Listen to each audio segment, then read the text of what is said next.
here in Pitampura on the auspicious occasion of Doctors' Day. So first of all, Dr. Chawla, happy Doctors' Day. Thank you very much. And so first of all, we would like to know that what is the main objective of organizing such a grand event today? Because we can see blood donation, then organ donation pledge, and then of course free health checkup, and we had the gracious presence of IMA President Dr. Sharad Agarwal. So why don't you throw some more light on the significance of this event today? देखिए, इसमें कोई दिक्कत नहीं है कि doctors day है, कायदे से सेलिब्रेशन हमारा होना चाहिए था, लेकिन डॉक्टर हमेशा एक नोबल प्रोफेशन रहा है, तो हमने फैसला किया, समाज हमें कुछ दिखते तो हैं समाज के असॉल्ट्स वगैरह पे, तो भी हमने कहा डॉक्टर हमेशा समाज को कुछ दे के ही जाएगा। उसी तथ्य से हमने ब्लड डोनेशन कैंप ऑर्गेनाइज किया, साथ में फ्री हेल्थ चेकअप सर्विसेज दी हैं, उसमें सारे किस्म के स्पेशलिस्ट, हड्डी वाला, दिल वाला, आंखों वाला, स्किन वाला, सब इनवाइट किए हैं, प्लस फ्री इन्वेस्टिगेशंस ऑल्सो। उसके ऊपर हमने एक और अच्छा काम किया है, जिसका ध्यान में समाज का ध्यान आकर्षित करना पसंद करूंगा, उसका नाम है ऑर्गन डोनेशन। अभी थोड़ी देर में NOTTO stands for national organ tissue transplant organisation, जो कि पूरे देश में जो ऑर्गन डोनेशन है, चाहे मैं कोई आंखें दान करता है, चाहे अपने जिंदगी के दौरान कोई किडनीज दान करता है, चाहे मरने के बाद अपनी पूरी बॉडी डोनेट करता है, इसका मैं ध्यान समाज का आकर्षित करना पसंद करूंगा।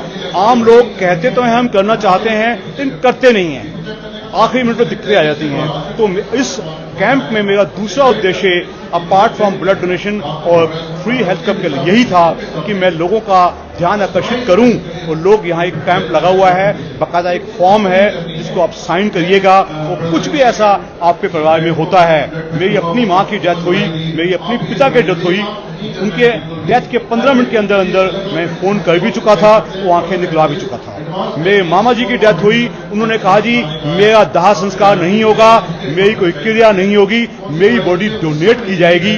तो मैं समझता हूं आज के डॉक्टर्स डे के दिन मैं समाज का ध्यान आकर्षित कर लूं और इस दिशा में हम आगे बढ़ जाएं। छोटे छोटे देश मैंने देखा है, जो हमारा पड़ोसी देश श्रीलंका, हमारे साउथ ईस्ट एशिया के देश सिंगापुर, बैंकॉक, ये सब देश हमने देखा है कि ऑर्गन डोनेशन सरप्लस हैं। सिर्फ हमारा देश है जो आज भी ब्लड डोनेशन भी डेफिशिएंट है और ऑर्गन डोनेशन भी डेफिशिएंट है। तो इस दिन अगर हम ये प्लेज कर लें कि हम अपने देश को ऑर्गन डोनेशन भी और ब्लड डोनेशन भी सरप्लस बनाएंगे, तो मैं समझता हूं हम एक बहुत बड़ा काम कर पाएंगे। For the benefit of the esteemed viewers of 10 News Network, it is a pleasure to share that Dr. Chawla has organized till date numerous blood donation camps. So in a way he holds this unique distinction, and it's a great milestone. So Dr. Chawla, we would like to understand as to how you can create IMA and at the Delhi North Zone can create more awareness amongst the masses for donating their organs. आपने बहुत अच्छा सवाल पूछा है। हमारी जो आज हम कैंप कर रहे हैं, ये आईएमए की नॉर्थ दिल्ली शाखा कर रही है, लेकिन हमने कम से कम 10 एनजीओ इन्वॉल्व किए हैं, जो कि वरिष्ठ नागरिक मंच यानी कि सीनियर सिटीजन्स काउंसिल्स भी हैं, साथ में कुछ लायंस क्लब भी हैं, साथ में कुछ इंजीनियर्स क्लब भी हैं, और दूसरी रिलीजियस या एनजीओज भी हैं। उनके थ्रू हम कोशिश कर रहे हैं कि मैसेज उनको पहुंचाया जाए, वो जन जन के पास जाके इस मैसेज को दें, क्योंकि ये चेंज एक दिन में नहीं आएगा, ये चेंज ओवरनाइट नहीं आएगा। इसके लिए हमें काफी लंबा और सस्टेन्ड एफर्ट करना पड़ेगा। उसके लिए हमारी आईएमए की नॉर्थ दिल्ली की शाखा भी, हमारी दिल्ली मेडिकल एसोसिएशन भी, और हमारा जो आईएमए का हेडक्वार्टर्स का है, ये एक साथ कोशिश करेंगे। हमारे कम से कम 4 लाख मेंबर हैं आईएमए के।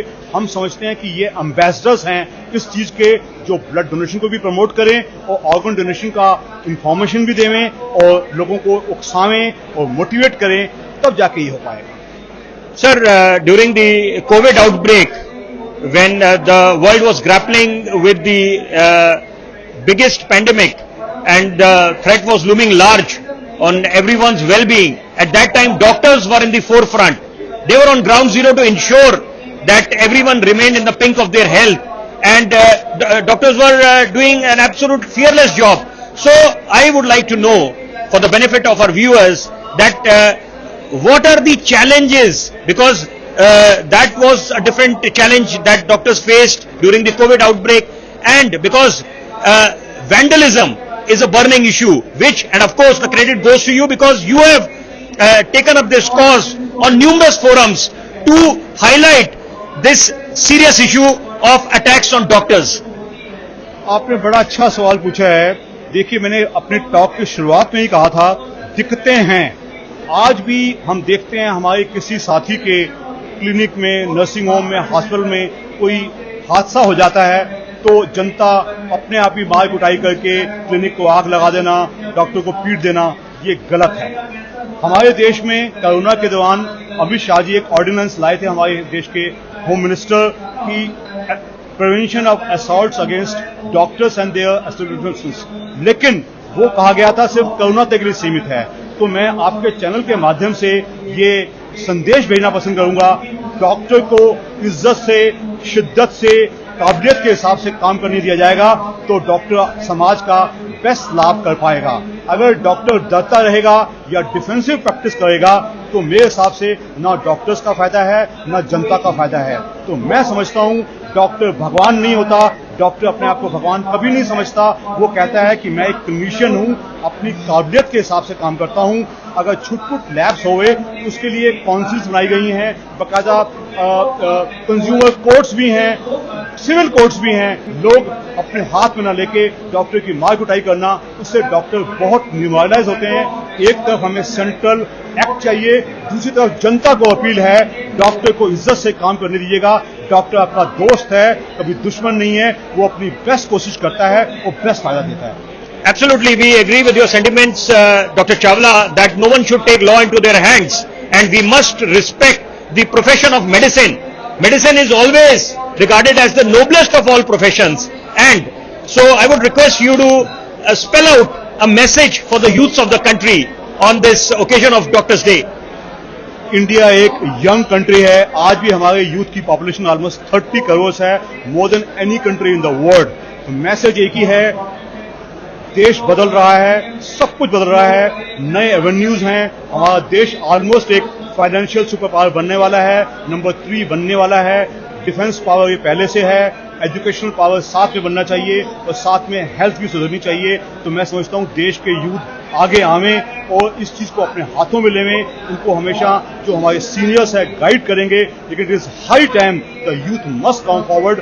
जो बर्निंग इश्यूज हैं हमारे देश के, उनको लेवें। सिर्फ राजनीति से काम नहीं चलेगा। अभी तक क्या हो रहा है, राजनीति ही राजनीति। हमें काम चाहिए, हमें प्रोडक्शन चाहिए, हमें प्रोडक्टिविटी चाहिए, हमें एजुकेशन चाहिए, उससे हमें मौके भी ज़्यादा मिलेंगे और सबसे जरूरी हमें एम्प्लॉयमेंट चाहिए। तो देश की सरकार से हमारी अपील है यूथ को मौके देवे ताकि यूथ बेस्ट कर पाए। Dr. Chawla, you have established yourself as a medical social activist. Why don't you throw some more light on this? मैं समझता हूं डॉक्टर, जब एक डॉक्टर बनता है वो एक उद्देश्य से, एक कसम लेके आगे आता है। वो सोचता है कि मैं नोबल कार्य करूंगा।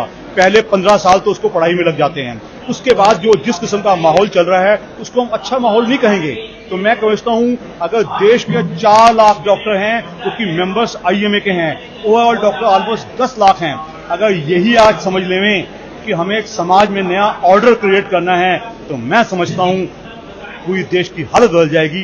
तो it is a appeal to my medical friends also कि वो अपनी डॉक्टरी के अलावा एक और ओहदा इख्तियार करें, that is called medico social activism. इसमें कई सोशल इश्यूज भी हैं, कई मेडिको सोशल पॉलिटिकल इश्यूज भी हैं। वो सारी चीजें ब्यूरोक्रेट्स पे और हार्डकोर पॉलिटिशियंस पे ना छोड़ के, जो मैं समझता हूं कभी थोड़े रिलीजियस भी हो जाते हैं, अगर हम चाहते हैं हमारे देश की तरक्की हो तो we'll have to mean business. और मैं समझता हूं आज का यूथ इस बात को बहुत बेहतर समझता है। उसको सिर्फ अपना रोल अदा करने की जरूरत है। हमारा देश सुपर पावर था, है, वो आगे भी बनेगा। Dr. Chawla, one last question. There's slight contradiction. On one hand, we are aspiring to become a medical tourism destination of the world, and on the other hand, we have this real challenge of India becoming the next diabetes capital of the world. So what do we do in this regard? आपने बहुत ही अच्छा सवाल पूछा है। No doubt it is a paradox. मोटापा बढ़ता जा रहा है, लोग एक्टिविटी नहीं करते, ये एक अलग मुद्दा है। लेकिन फिर भी हिंदुस्तान मेडिकल टूरिज्म नेशन भी है और हमारे देशवासियों के लिए भी हमारी बेस्ट डॉक्टर्स हैं। लेकिन ये आपने बिल्कुल ठीक सवाल पूछा कि ये डायबिटीज क्यों बढ़ रहा है। न केवल डायबिटीज बढ़ रहा है, मोटापा भी बढ़ रहा है, कोलेस्ट्रॉल भी बढ़ रहा है, हाइपरटेंशन भी बढ़ रहा है। इसको हम doctors through proper health education deal करेंगे और ये एक लंबा मुद्दा है, इसको जरूर सॉल्व करेंगे। That means the inference that we can draw, Dr. Chawla, is that lot of modern day ailments can be reversed with a good lifestyle. Is that what you are implying? मैं बिल्कुल ठीक कहूंगा। हुआ क्या है, हमारे देशवासियों ने वेस्टर्न वर्ल्ड से प्रभावित होके सारी स्टाइल उनकी ले ली है। आराम चाहिए, गाड़ियां चाहिए, रिमोट चाहिए, बैठे रहते हैं। तो इसको हमें कहीं ना कहीं बदलना पड़ेगा। ये एक दिन का चेंज नहीं है। हम समझते हैं एनजीओज के द्वारा लोगों का दिमाग बदल के लोगों को हमारी पॉलिटिकल लीडरशिप भी एडवाइस करेगी और डॉक्टर्स जो हमारे 4 लाख डॉक्टर्स हैं ये आगे आएंगे और मेडिको सिलेक्टेड उनके अगर लोगों को एडवाइस करेंगे तो मैं समझता हूं ये लाइफस्टाइल बीमारियां, लोगों को लगता है डॉक्टर साहब गोली खा लिया, कुछ करने की जरूरत नहीं है। ये सोच गलत है, हमें ये सोच बदलनी होगी। हम कर रहे हैं, आगे भी करें। So that was Dr. Naresh Chawla interacting with 10 News Network. So we wish the medical fraternity a very happy Doctor's Day, and Dr. Chawla, special gratitude to you for imparting such invaluable information. Thank you.